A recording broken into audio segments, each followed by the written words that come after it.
हाय kids, सच्चे और ईमानदार बालक के इस एपिसोड में कहानी सुनिए सत्यवादी बालक अब्दुल कादिर।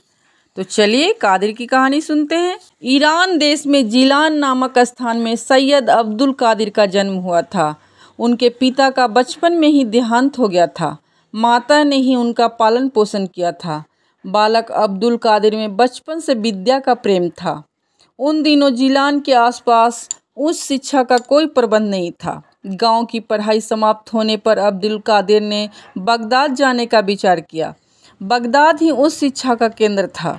अब्दुल कादिर की माता नहीं चाहती थी कि उनका इकलौता पुत्र उनसे इतनी दूर जाए, परंतु बेटे का पढ़ने के लिए आग्रह देकर उन्होंने आज्ञा दे दी। यह लगभग 900 वर्ष पुरानी बात है।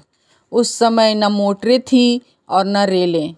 व्यापारी लोग ऊंट, खच्चर आदि पर सामान लादकर व्यापार करने दल बनाकर एक स्थान से दूसरे स्थान जाया करते थे, क्योंकि रास्ते में लुटेरों और ठगों का बहुत भय रहता था। यात्रा करने वाले लोग भी व्यापारियों के किसी दल के साथ ही कहीं आते जाते थे। जिलान से बगदाद व्यापारियों का एक दल जाने वाला था। अब्दुल कादिर की माता ने अपने बेटे की फतूही के भीतर 40 सरफियाँ सावधानी से दे दी। अब्दुल कादिर जब उस व्यापारी दल के साथ जाने लगे तो माता ने कहा, बेटा, तुम्हारे पिता इतना ही धन छोड़ गए थे, इसे सावधानी से काम में लेना।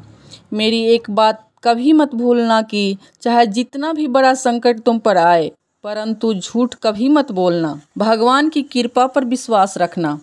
माता को प्रणाम करके बालक अब्दुल कादिर व्यापारियों के साथ चल पड़े। रास्ते में डाकुओं ने व्यापारियों को घेर कर लूट लिया। डाकू बहुत अधिक थे।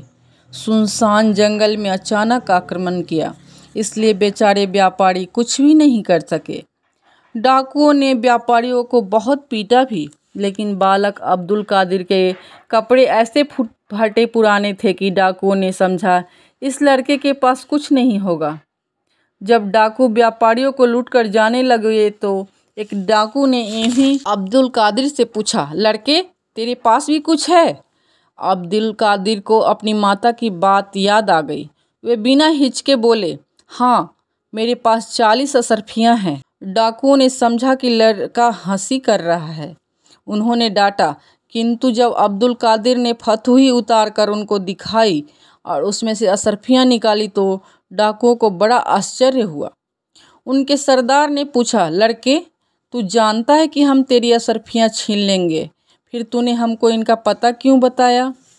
अब्दुल कादिर बोले, मेरी माता ने मुझे कभी भी झूठ न बोलने को कहा है। असरफियाँ बचाने के लिए मैं झूठ कैसे बोल सकता था? तुम लोग मेरी असरफियाँ ले जाओगे तो भी भगवान मुझ पर दया करेंगे, वे मेरा काम रुकने नहीं देंगे। एक छोटे से बालक की ऐसी बातें सुनकर डाकुओं को अपने लूट के काम पर बड़ा पश्चाताप हुआ। उन्होंने अब्दुल कादिर की असरफियाँ तो लौटा ही दी, सब व्यापारियों का पूरा माल भी लौटा दिया और उसी दिन से डाका डालने का काम छोड़ दिया। इस प्रकार एक बालक ने सत्य पर दृढ़ रहकर इतने डाकुओं को पाप करने से बचा लिया। तो बच्चों, कहानी कैसी लगी कमेंट बॉक्स में कमेंट करके बताएं, और अगर कहानी अच्छी लगे तो हमारे चैनल को सब्सक्राइब करें। Thanks for watching.